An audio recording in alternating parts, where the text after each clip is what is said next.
बहुत बहुत धन्यवाद। गुजरात के लोकप्रिय मुख्यमंत्री श्री भूपेंद्र पटेल जी से अब मेरा सादर अनुरोध है आपके स्वागत भाषण के लिए।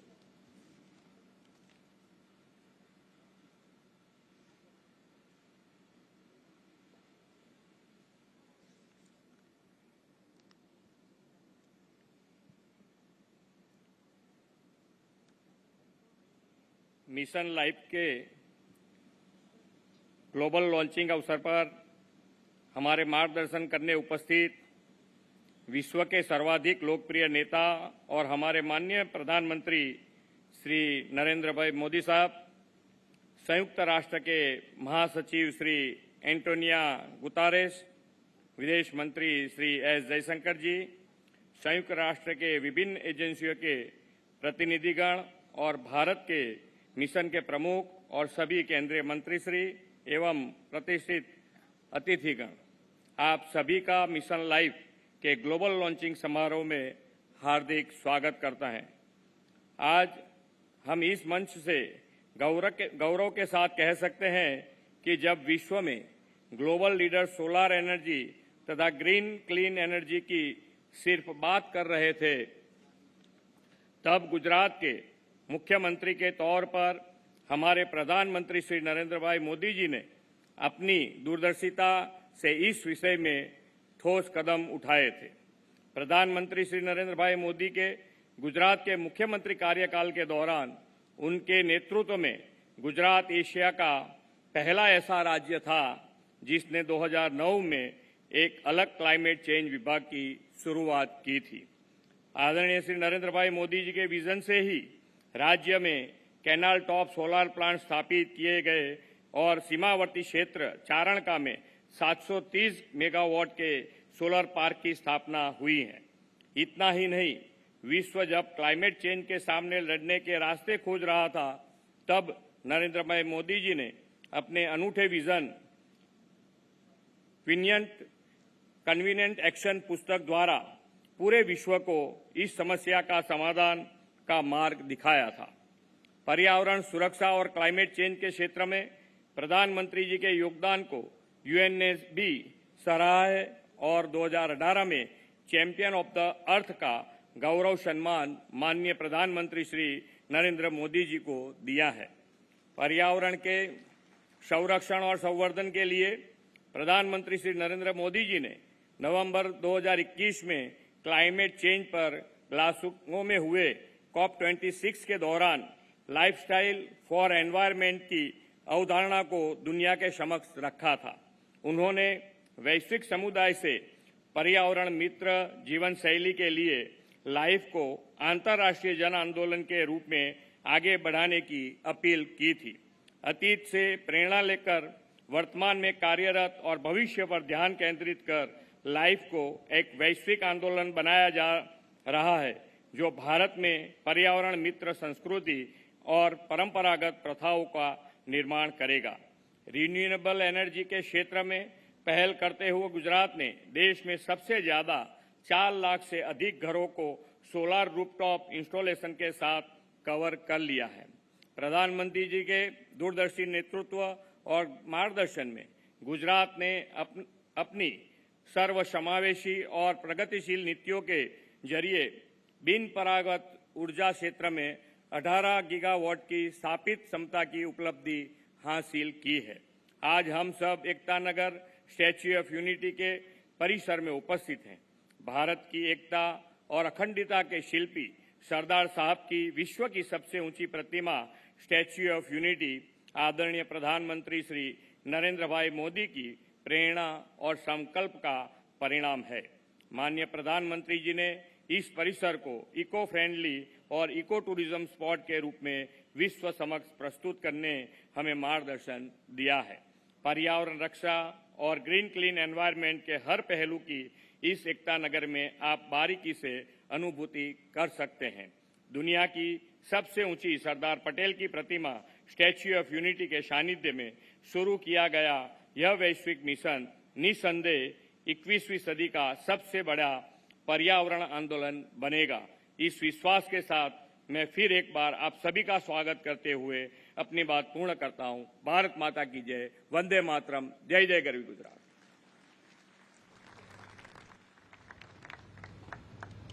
धन्यवाद मुख्यमंत्री जी।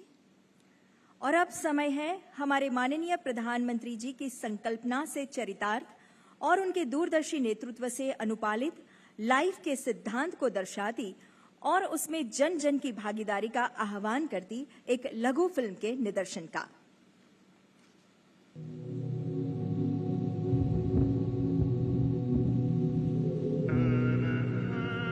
सब कहते हैं कि दुनिया बदल रही है। कभी कभी मुझे भी लगता है हमारी दुनिया बदल रही है, पर अच्छे के लिए नहीं, बुरे के लिए। पर ये हुआ कैसे? मैं भी चाहती हूँ हमारी दुनिया बदले, लेकिन अच्छे के लिए।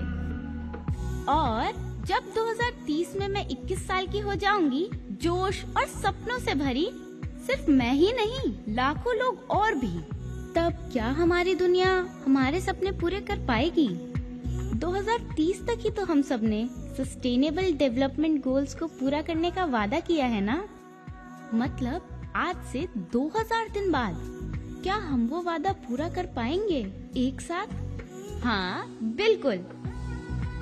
शायद इसका हल हमारे पास है, बस जरूरत है तो इसे जन आंदोलन बनाने की, स्वच्छ भारत मिशन की तरह। यही तो लाइफ है। लाइफ, पता है ये मैंने सबसे पहले कहाँ सुना? ये एक शब्द है लाइफ, LIFE, यानी लाइफ स्टाइल फॉर एनवायरमेंट। आज जरूरत है कि हम सभी लोग एक साथ आकर कलेक्टिव पार्टिसिपेशन के साथ लाइफ स्टाइल फॉर एनवायरमेंट यानी लाइफ को एक अभियान की तरह आगे बढ़ाएं। ये एनवायरमेंटल कॉन्शियस लाइफस्टाइल का एक मास मूवमेंट बन सकता है। आज आवश्यकता है माइंडलेस और डिस्ट्रक्टिव कंजम्पशन के बजाय माइंडफुल और डेलिबरेट यूटिलाइजेशन की। लाइफस्टाइल फॉर एनवायरनमेंट भारत में बना दुनिया के लिए।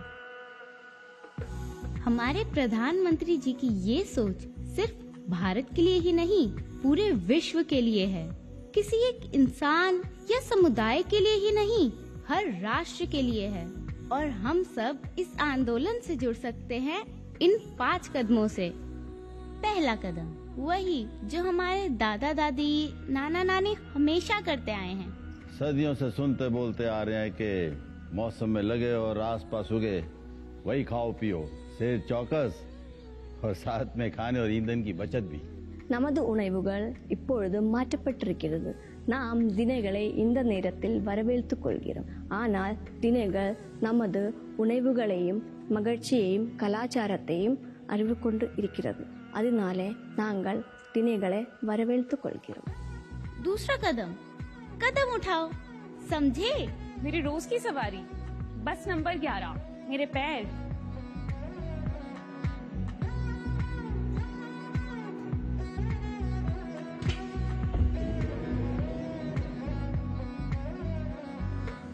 मैं रोज साइकिल से ऑफिस जाता हूँ क्योंकि मेरी कंपनी हमें वॉकिंग, साइकिलिंग, कारपूलिंग के लिए एनकरेज करती है। अगर हम सब मिलके ये कर सकते हैं तो पर्यावरण की सुरक्षा में योगदान दे सकते हैं।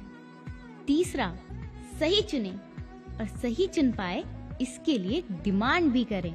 सोसाइटी में घर खरीद रहे हैं, बड़ा डिसीजन है, पर कुछ चीजें नॉन नेगोशिएबल हैं, जैसे water harvesting and solar panel. और इन्हें पूरा करना रियल एस्टेट इंडस्ट्री की रिस्पॉन्सिबिलिटी है। पहले कस्टमर हमारे पास आते थे ब्रांड के लिए, प्राइस के लिए, वारंटी के लिए। अब कस्टमर आते हैं हमारे पास 5 स्टार रेटिंग के लिए और LED बल्ब के लिए। आजकल ज्यादातर डिलीवरी कंपनीज ई-बाइक यूज करने लगी है, अच्छा लगता है।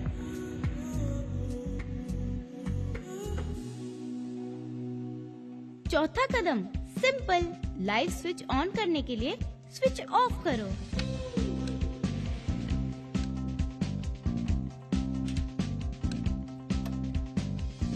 पांचवा कदम, सबको बताओ और इस आंदोलन को घर घर ले जाओ।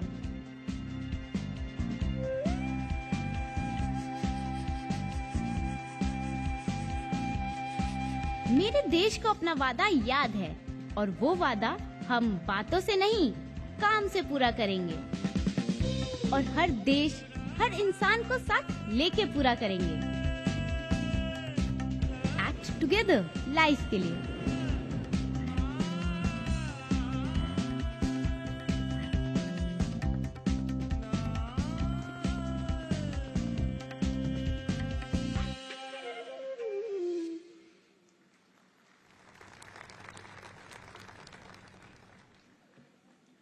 तो ये है लाइफ का जन आंदोलन। विश्व भर के देश उत्साहित है लाइफ के इस अभियान में भागीदारी के लिए। Argentina, Estonia, France, Georgia, Guyana, Madagascar, Maldives, Mauritius, Nepal और यूनाइटेड किंगडम्स, इन सभी देशों के राष्ट्रीय अध्यक्षों के उत्साहवर्धक और लाइफ के प्रति उनके सहयोग से सबर उनके इन संदेशों को अब आइए सुनते हैं।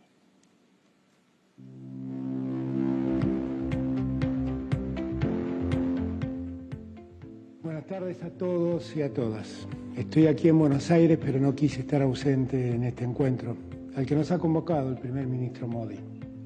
El mundo vive un tiempo singular, un tiempo asignado ya no solo por una pandemia, sino por una profunda desigualdad.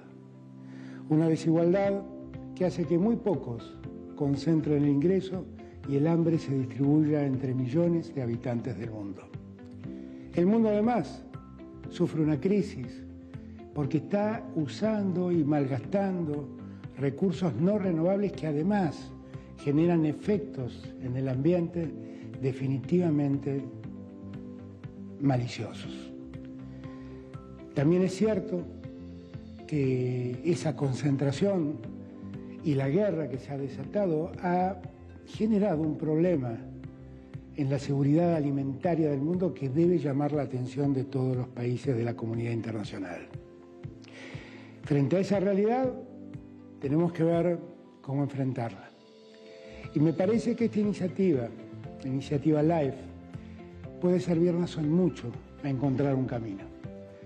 Porque uno de los caminos es hacer que los estados y la sociedad civil puedan lograr los consensos necesarios para ir poco a poco saliendo de esta crisis que hoy vivimos. Tenemos que hacer que el mundo se desarrolle, que la pobreza baje, que la igualdad aparezca.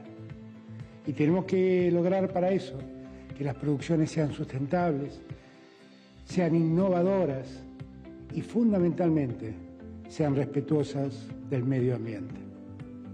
Sabiendo que la primera democracia del mundo, India, se ha abocado a buscar una salida, yo me quedo más tranquilo. Y lo que no quiero es dejar de sumar a mi país en esa iniciativa, en esa búsqueda. Aquí estamos, acompañando la iniciativa LiFE para hacer que los objetivos de sostenibilidad para el desarrollo con miras al 2030 podamos hacerlo posible entre todos y todas, cada uno de los habitantes de esta tierra. Muchas gracias. Dear friends, Namaste. The need for a collective response to address climate change and biodiversity loss is stronger than ever. We are grateful to Prime Minister Modi for his leadership, together with the UN Secretary General, in launching Mission LiFE. The power of change lies in working together towards a common goal and engaging all the people and communities on the planet. An excellent example of this is World Cleanup Day. It is an extensive one-day action that started in Estonia and has spread to 191 countries. At COP27, we will call for even more countries to join us. By the way, India has been very active in World Cleanup Day. Last year, an amazing 1.2 million people took part in this initiative in India. That is impressive. Thank you. Russia's war against Ukraine has triggered a global energy crisis. This further underlines the need to move towards renewable energy and sustainability. We can achieve even more if we combine the green transition with the digital one. We have digitized the energy network in Estonia and see the potential this has for energy savings as well as innovation. it is time for profound change in our lifestyle.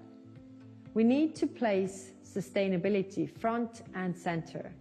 I'm glad that the climate action is one of India's G20 presidency priorities, and I wish you a successful presidency. Dear Prime Minister, dear Narendra, dear colleagues, dear friends, Namaste. I wish I could be with you in Kevadia for this very special moment. At a time when our world is subject to increasing geopolitical tensions, we have no choice but to choose cooperation over division for one single reason. No one can address global challenges, and especially climate change, on its own. The LiFE initiative is part of this agenda for stronger cooperation. I wanted to say a few words to wish you a great success in its implementation. At the current pace, if the global population reaches 9.6 billion by 2050, the equivalent of almost 3 planets could be required to provide the natural resources needed to sustain current lifestyles. Governments, businesses, people, we must therefore all cooperate and rethink our models and behaviors. Sustainable consumption is all about doing more and better with less. We are already on that track. The current surge in energy prices is leading many countries in Europe to take the path of sobriety. In France, we will reduce our energy consumption by 10%, acting all over the board in transportation, housing, industries, and other sectors. But this will not be a temporary response before going back to our old ways. What we are talking about is a paradigm shift, because we will not reach net zero by 2050 if we don't act on the demand side and substantially reduce our energy consumption. Beyond the current crisis, as the effects of climate change are already unfolding, every citizen should now be aware that it is no longer possible to use natural resources such as water as if they were inexhaustible. We need to meet this challenge together. By promoting ambitious public policies in all sectors, by launching coalitions of the willing, I am pleased in that regard that France and India agreed on leading a global initiative on the end of single-use plastics, and by fostering a common partnership between citizens committed to change their lifestyles and therefore the world. The LiFE initiative, Prime Minister Modi, will give us this opportunity. France looks forward to working with India to make this initiative a success, including in the perspective of the Indian presidency of the G20 next year. Thank you for this initiative, and thank you for your attention and your commitment. Excellency Shri Narendra Modi, Honorable Prime Minister of India, dear ladies and gentlemen, dear friends, I am honored and pleased to address this distinguished audience at today's remarkable event and to congratulate India for taking the lead to launch this extraordinary mission in the beautiful city of Kevadia of India. Georgia welcomes and fully supports this global initiative timely introduced by His Excellency Narendra Modi, which promotes an environmentally conscious lifestyle that focuses on the principle of mindful and deliberate utilization. In this regard, we have already taken significant steps to fulfill our international commitments, as well as obligations under the EU-Georgia Association Agreement. To strengthen the environment-related governance systems in the country, Georgia has improved its environmental assessment systems and introduced more effective public participation mechanisms at the earliest possible stage of the environmental decision-making process. Major reforms have been carried out recently in the ambient air protection field to improve air quality throughout the country. Georgia is one of the few countries worldwide where national parks are a genuine high-level national priority, embedded in national policies and strategies. National parks of Georgia have experienced a significant increase, and nowadays it covers almost 12% of our territory. 40% of my country's territory is covered by forests. Therefore, sustainable forest management is an important priority for our government. We spare no effort to implement sustainable forest management that would support the ecological stability of forest ecosystems, enhance the socio-economic benefits for the public, and reduce the pressure on forests. In order to address the negative consequences of climate change, Georgia, in accordance with the Paris Agreement, has updated nationally determined contribution document, which sets a new 2030 climate change strategy and an action plan for mitigation measures. I am proud to state that our country stays committed to continue intensive reforms for the better protection of the environment, biodiversity, and meeting its national and international climate goals. I strongly believe that all together we can achieve our common goal and save our planet. Thank you. Our planet is under threat. More than 75% of Earth's land is substantially degraded, undermining the well-being of billions of people. Collective action is needed to protect our planet. Here in Guyana, we have started. Our forest is the size of England, storing 19.5 gigatons of carbon, one of the lowest deforestation rates in the world. So we are leading by example, and we are building a Guyana on a low-carbon development strategy 2030 that not only look at the environmental value of what we have, but also look at how we can improve livelihood options, create new livelihood options for forested communities, and help people to become prosperous whilst at the same time safeguarding our environment. I therefore wish to extend best wishes to Prime Minister of India, Prime Minister Narendra Modi, on the launching of the Mission LiFE logo and mission document, which seeks to mobilize 1 billion Indians to become pro-planet people by 2027, who will practice simple environment and climate-friendly behavior in their daily lives. Congratulations, India, for taking the lead in pioneering this movement.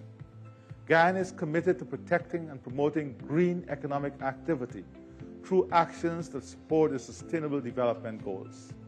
Simple actions taken every day by citizens across the globe will help to harness the full potential of this collective action. We must do everything within our power to protect and preserve the environment by making the necessary lifestyle changes. All of us,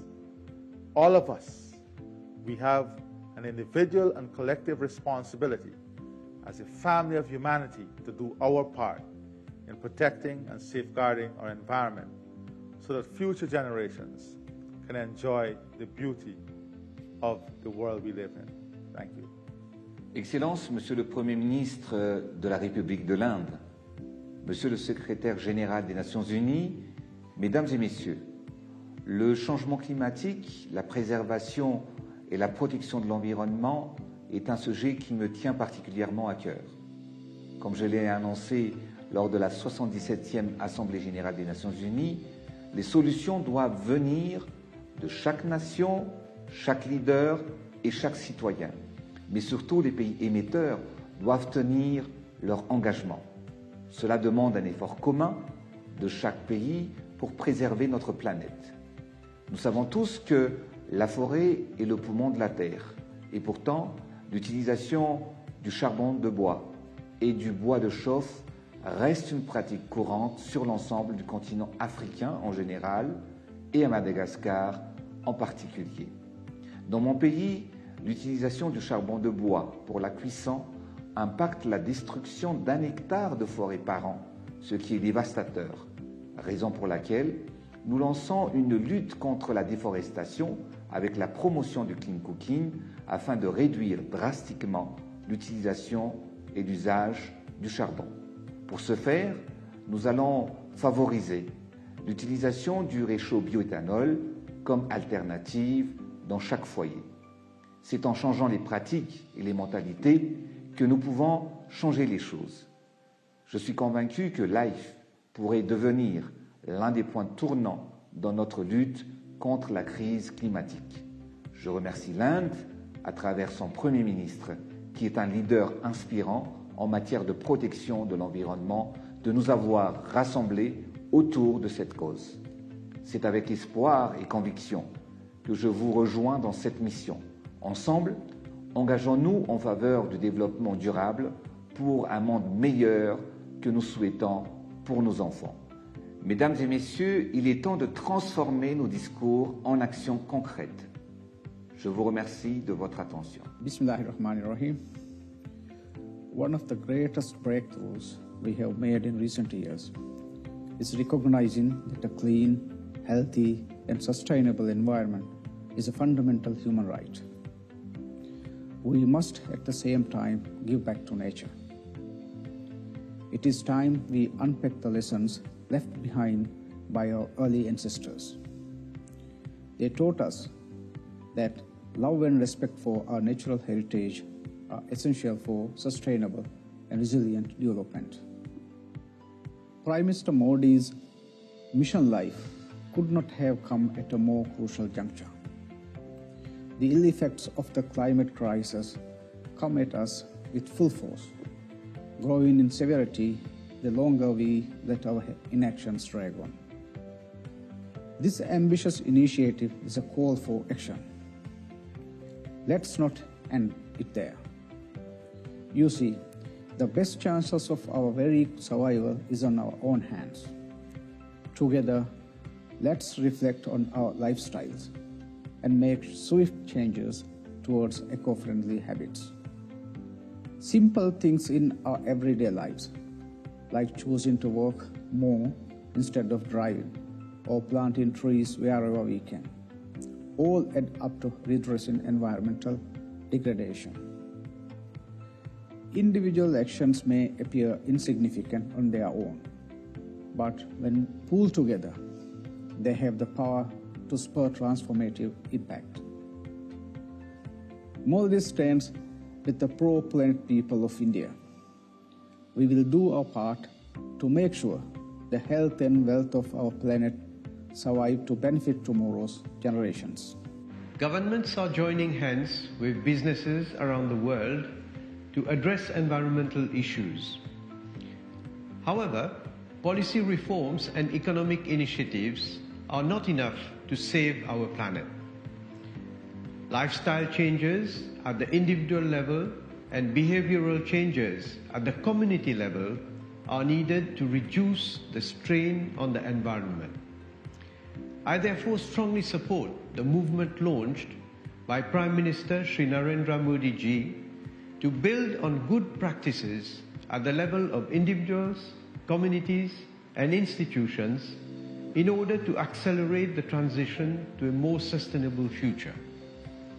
If human activities continue at the present pace, by 2050 we will need 3 planets to sustain our way of life. Business as usual is no longer an option. Allow me to end with a quote of Mahatma Gandhi. The world has enough for everyone's need, but not for everyone's greed. I congratulate Prime Minister Narendra Modi and the Government of India for advancing the idea for lifestyle, for the environment. This is a pioneering movement that can help fight climate change and achieve SDGs, to build on the idea that positive changes in individual actions and behaviors are the key parts of the climate solution that the world urgently needs. I thank the organizer for giving Nepal this opportunity to express our support to the pioneering movement such as LiFE, as well as express the need for work collectively to save our planet, for better future of our people. Thank you very much. In November last year, the world came together in the UK to sign the Glasgow Climate Pact. It was a landmark deal. It showed that governments are ready to take decisive action on climate change and that we must all keep increasing our ambition. Now the energy crisis is showing once again that we need to go further and faster. As democracies, we must work together to secure energy independence and protect our economies. That's why we're turbocharging our rush to renewables. We're investing with partners like India to help build vital climate infrastructure. And we're working together to turn our net zero commitments into action. It's a real pleasure to join Prime Minister Modi in launching the LiFE initiative today, and I commend India's leadership. This is all about helping people make greener choices and live more sustainable lives. So let's keep making those long-term choices, let's keep leading the way, and let's take another big step forward together in Sharm el-Sheikh next month and with India's G20 presidency next year.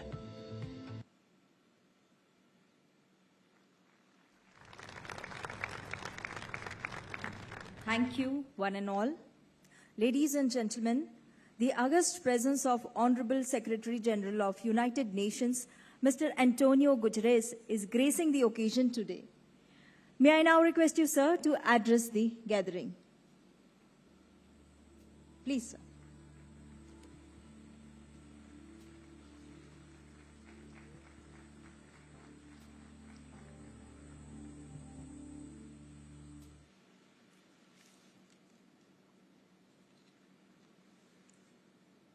Honorable Prime Minister Modi, Excellencies, dear friends, I'm honored to be with you at the Statue of Unity to launch the Lifestyles for the Environment initiative. In these perilous times for the planet, we need all hands on deck. And I know that sometimes the enormous scale of a challenge might be reason enough to throw up one's hand in resignation. And there isn't a larger challenge in our world today than the climate crisis. But this Lifestyles for the Environment initiative is designed to highlight an essential and hopeful truth. All of us, individuals and communities, can and must be part of the solution of protecting our planet and our collective future. After all, overconsumption is at the root of the triple planetary emergency of climate change, biodiversity loss and pollution. We are using the equivalent of 1.6 planet Earths to maintain our lifestyles. And that great excess is compounded by great inequality. The combined greenhouse gases emissions of the richest 1% are more than twice the poorest 50%. So we need to urgently transform our economic systems to make them friendly to the planet and to make them equitable so all can have equal opportunity to thrive in developed and developing countries. Each one of us will have to learn to live sustainably and reduce our environmental footprint by saving energy and reducing pollution and waste, by using less plastic, by taking advantage of clean cooking technologies, by eating more sustainably and not throwing away food, by using renewable energy, and by making our money count as consumers by supporting sustainable products. And many other examples we have seen in the wonderful film that has started this ceremony. And we also need to be speaking up and demanding the leaders to support clean, green lifestyles and ambitious climate action.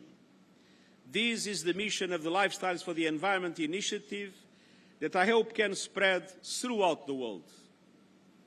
Dear friends, I am immensely encouraged by the commitment that India has made to pursue environmentally sound policies.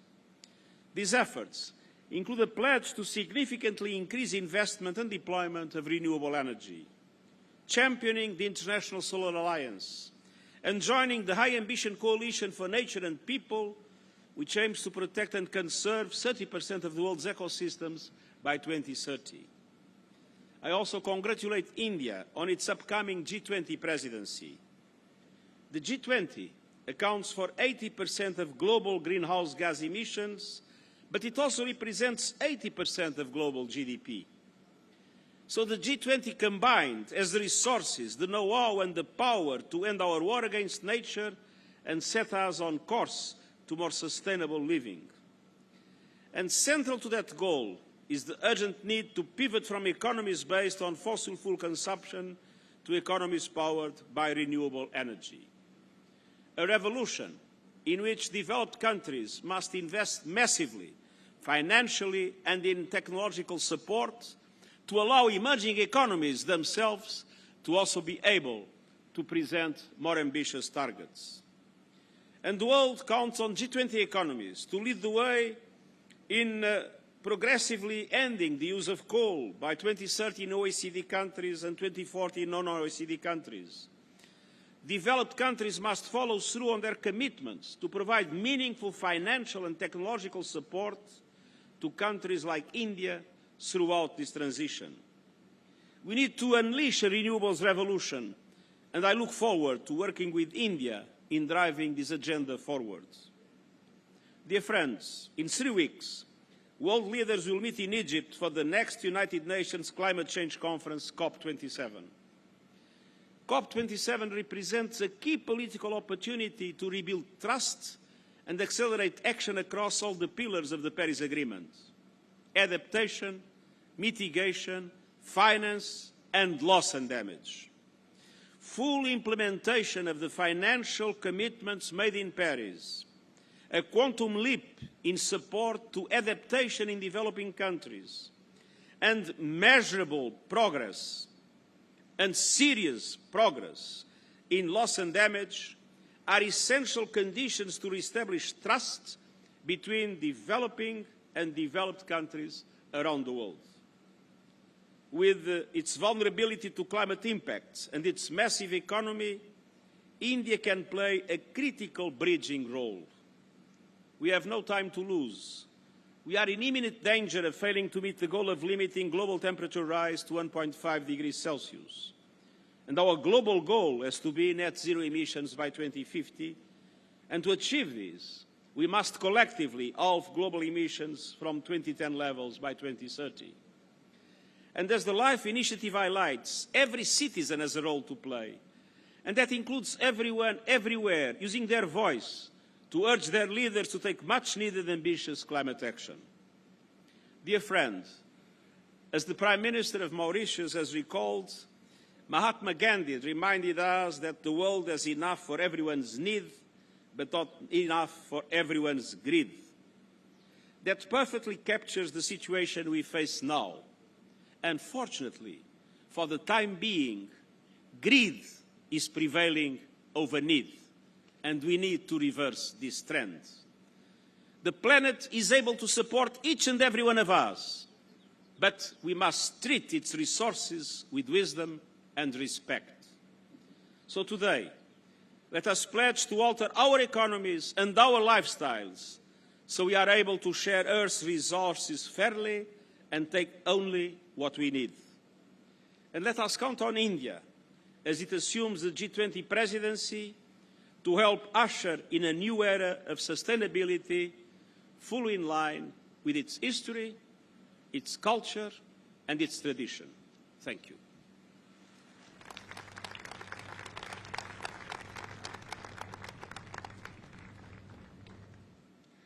Thank you, Honorable Secretary General, for your inspirational words.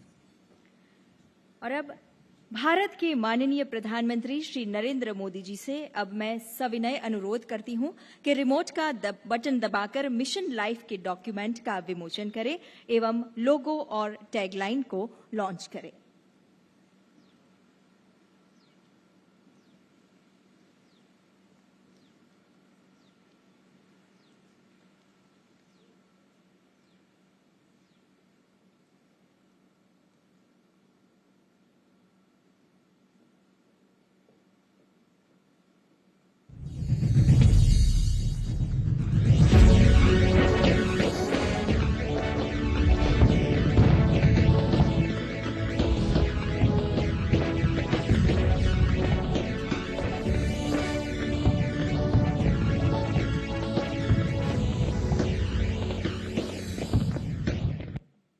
Thank you, dignitaries. आइए हम भी करतल ध्वनि से इस launch का, इस क्षण के हम साक्षी बने।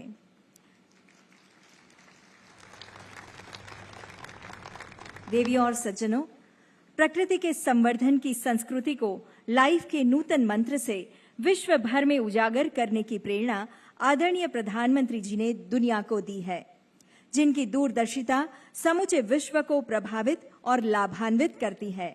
ऐसे वैश्विक नेता भारत के यशस्वी प्रधानमंत्री श्री नरेंद्र मोदी जी से अब सादर अनुरोध करते हैं आपके मार्गदर्शन के लिए।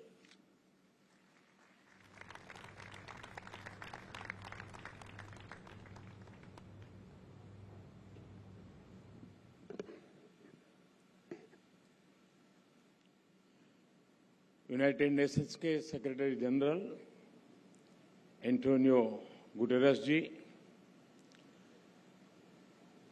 गुजरात के मुख्यमंत्री श्री भूपेंद्र भाई पटेल, भारत के विदेश मंत्री डॉक्टर एस.जयश जी, देश विदेश से आए सभी अन्य महानुभाव, देवी और सज्जनों, इस गौरवशाली धरती पर आप सबका हार्दिक स्वागत है।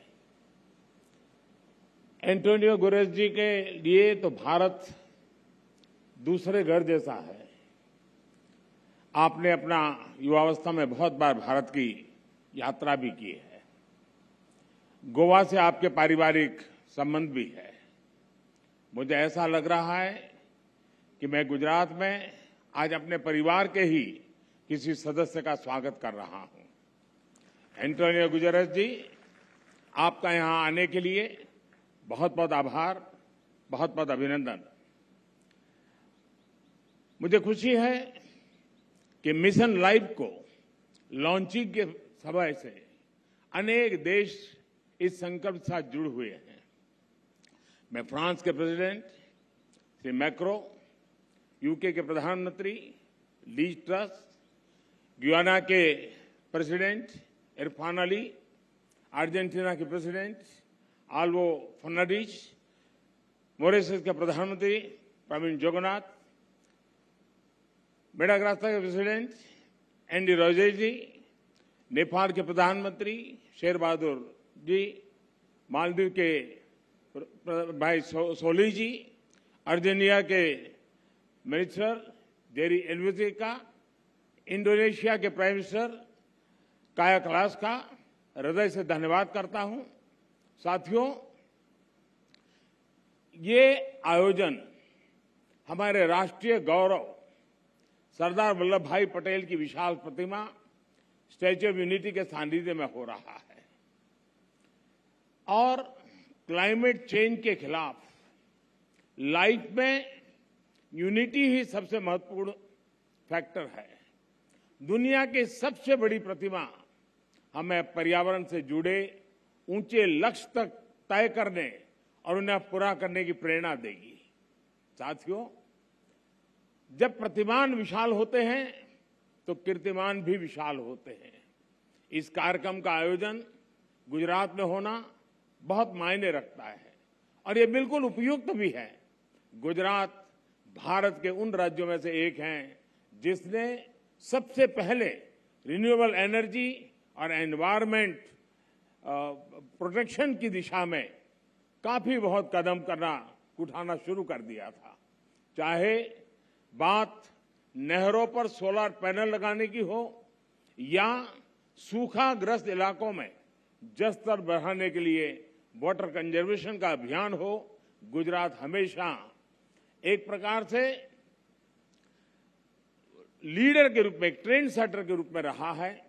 साथियों, क्लाइमेट चेंज को लेकर ऐसी धारणा बना दी है जैसे सिर्फ पॉलिसी से जुड़ा विषय है, लेकिन जैसे ही हम इस मुद्दे का पॉलिसी से जोड़कर देखने लगते हैं, जाने अनजाने में हमारे मन में ये बात बैठ जाती है कि इस पर सरकार ही कुछ करेगी, या फिर ये सोचते हैं कि अंतर्राष्ट्रीय संस्थाओं को इस पर कोई कदम उठाना चाहिए।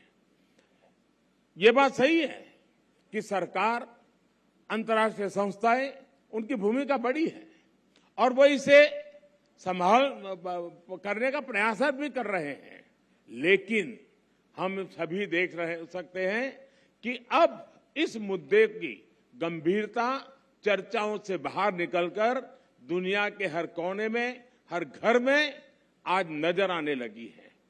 क्लाइमेट चेंज से हो रहे बदलाव लोग अपने आसपास महसूस करने लगे हैं। पिछले कुछ दशकों में हमने इस दुष्प्रभाव को और तेज देखा है, अप्रत्याशित आपदाओं को झेला है।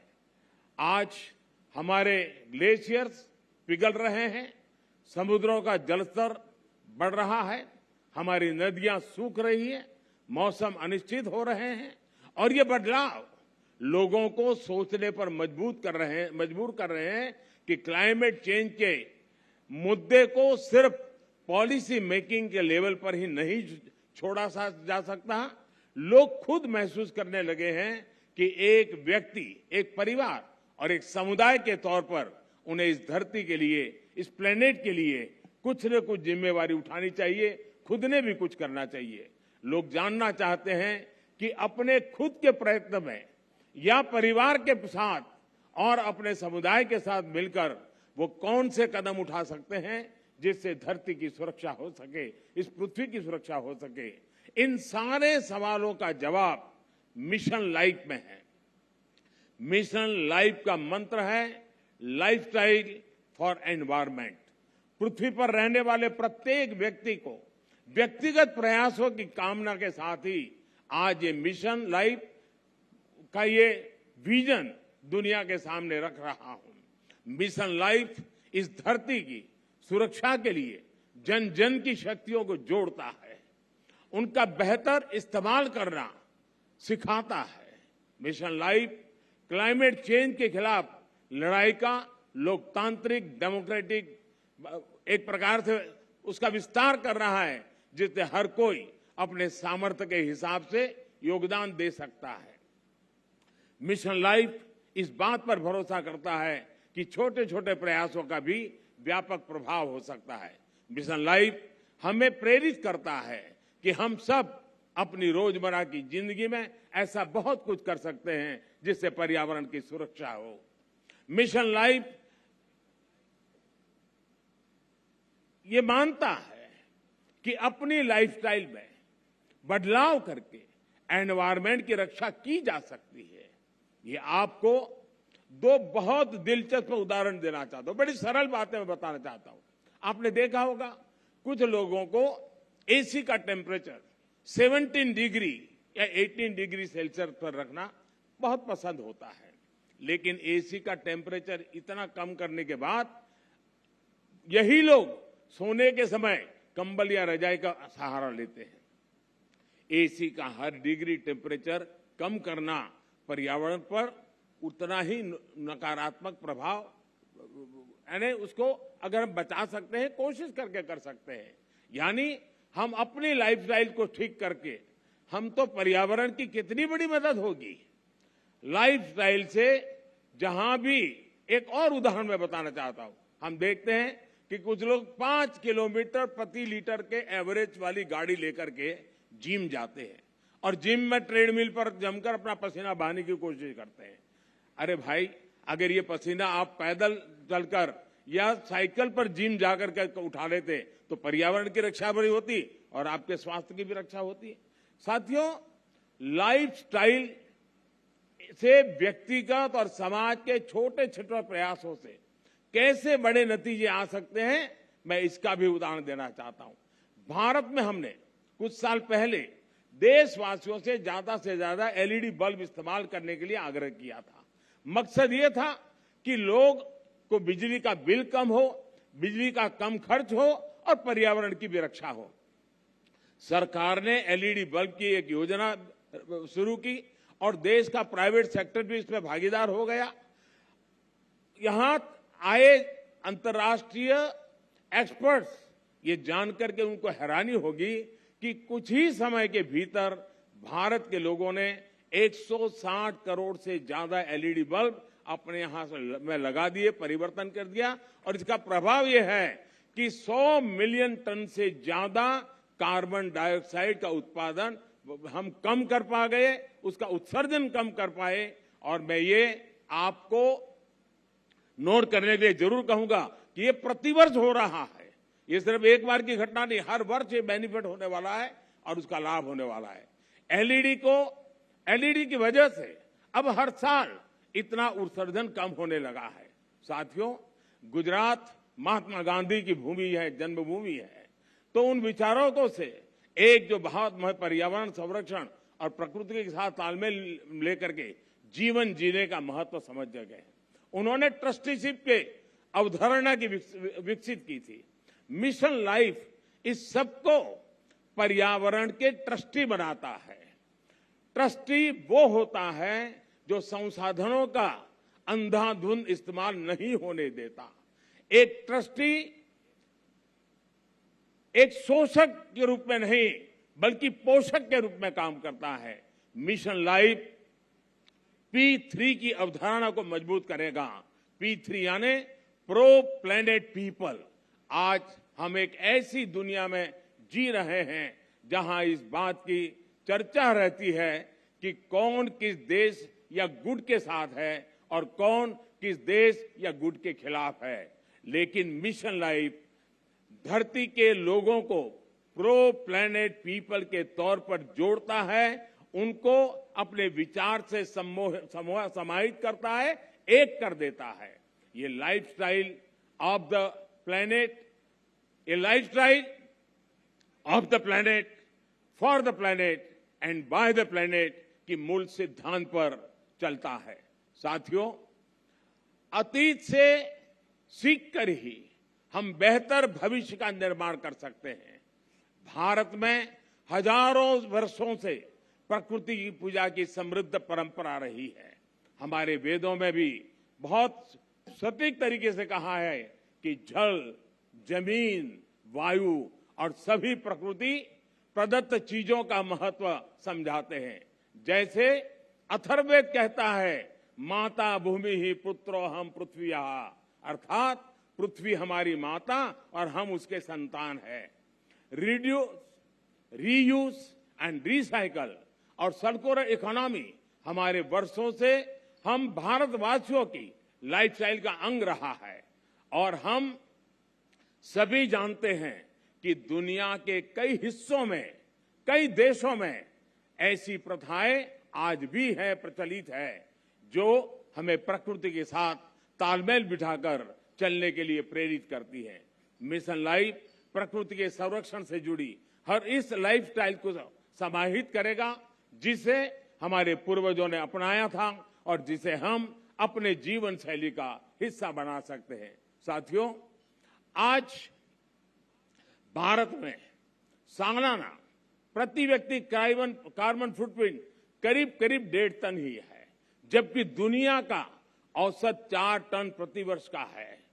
फिर भी भारत क्लाइमेट चेंज जैसी वैश्विक समस्या के समाधान के लिए सबसे आगे आकर काम कर रहा है। इसने उज्ज्वला योजना शुरू की ताकि कोयले और लकड़ी से धुएं से मुक्ति मिले। हम वाटर सिक्योरिटी को ध्यान में रखकर भारत में हर जिले में 75 अमृत सरोवर आज बनाने का बहुत बड़ा अभियान चला रहे हैं। हमारे यहाँ वेस्ट से वेल्थ पर अभूतपूर्व बल दिया जा रहा है। आज भारत के पास विश्व में रिन्यूएबल एनर्जी को चौथी सबसे बड़ी क्षमता के रूप में हमने उभार पाए हैं। आज हम विंड एनर्जी में भी चौथे नंबर पे हैं, सोलर एनर्जी में भी 5वें नंबर पे हैं। पिछले 7-8 वर्षों में भारत की रिन्यूएबल एनर्जी की क्षमता करीब 290% का इजाफा हुआ है। इससे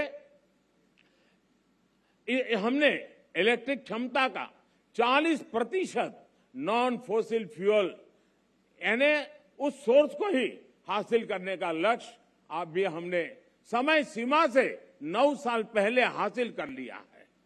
हमने पेट्रोल में 10% इथेनॉल ब्लेंडिंग का लक्ष्य भी तय किया था और उसे भी समय सीमा से 5 महीने पहले ही हमने पूरा कर लिया है।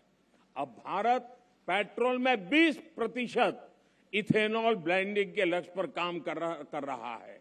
हाइड्रोजन इकोसिस्टम के लिए भारत पर्यावरण के अनुकूल ऊर्जा स्रोत की तरफ भी बहुत तेजी से कदम बढ़ा रहा है और ये गुजरात ग्रीन हाइड्रोजन के लिए हब के रूप में विकसित होता चला जा रहा है। इससे भारत और विश्व के कई देशों को नेट जीरो के अपने लक्ष्य को हासिल करने में बहुत बड़ी मदद मिलेगी। साथियों, आज भारत प्रगति भी कर रहा है और प्रकृति भी का उतना ही उत्तम उदाहरण बना करके तालमेल के साथ जीने का एक रास्ता को बना रहा है। आज भारत विश्व की 5 की बड़ी अर्थव्यवस्था भी बना है। हमारा वन क्षेत्र भी बढ़ रहा है। अन्य जीवों की संख्या में भी हमारी यहाँ लगातार वृद्धि हो रही है। भारत अब दुनिया के साथ अपनी भागीदारी का और ज्यादा बढ़ाना चाहता है। वन सन, वन वर्ल्ड, वन ग्रिड जैसे अभियान ऐसे ही लक्ष्यों की तरफ हमारे संकल्पों को मजबूत करते हैं।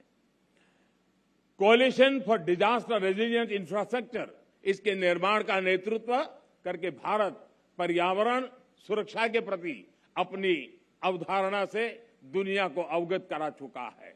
मिशन लाइफ इसी कड़ी में एक अगला कदम है। साथियों, सेक्रेटरी जनरल एंटोनियो गुटेरेस मेरी इस बात से सहमत होंगे कि जब भी भारत और संयुक्त राष्ट्र ने मिलकर काम किया है, दुनिया को बेहतर बनाने को नए रास्ते मिले हैं। भारत ने अंतर्राष्ट्रीय योगा दिवस का प्रस्ताव दिया था, जिसे संयुक्त राष्ट्र को समर्थन दिया था, और आज संयुक्त राष्ट्र के समर्थन के कारण दुनिया के करोड़ों लोगों के स्वस्थ जीवन की प्रेरणा का योग एक कारण बन गया है। वैसा ही एक उदाहरण इंटरनेशनल ईयर ऑफ मिलेट का है। भारत अपने पारंपरिक और पर्यावरण के अनुकूल मोटे अनाज से दुनिया को जोड़ना चाहता था। संयुक्त राष्ट्र ने इसका भी समर्थन किया। हम अगले साल इंटरनेशनल ईयर ऑफ मिलेट मनाने वाले हैं, लेकिन अभी से दुनिया भर में इसकी चर्चा प्रारंभ हो चुकी है। मुझे विश्वास है कि संयुक्त राष्ट्र के समर्थन से मिशन लाइफ को विश्व के हर कोने में, हर देश में, हर नागरिक तक पहुंचाने में बहुत बड़ी सफलता मिलेगी। हमें एक मंत्र को याद रखना है, प्रकृति रक्षति रक्षिता, अर्थात जो प्रकृति की रक्षा करते हैं, प्रकृति उनकी रक्षा करती है। मुझे विश्वास है इसी मिशन लाइफ पर चलते हुए एक बेहतर दुनिया का निर्माण कर पाएंगे। आप सभी का एक बार फिर मैं आभार व्यक्त करता हूं और यूएन के इस समर्थन के लिए मैं फिर से एक बार हृदय से धन्यवाद करते हुए मेरी वाणी को विराम देता हूं। धन्यवाद।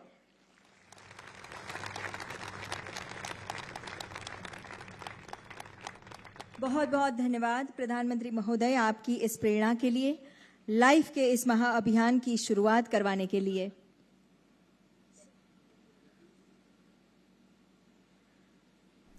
We also thank Honorable Secretary General of United Nations for his valuable presence today. मुख्यमंत्री एवं विदेश मंत्री जी का हम हृदय से स्वागत अभिवादन करते हैं, धन्यवाद अदा करते हैं, और आप सभी आमंत्रितों का भी बहुत बहुत धन्यवाद। लाइफ के इन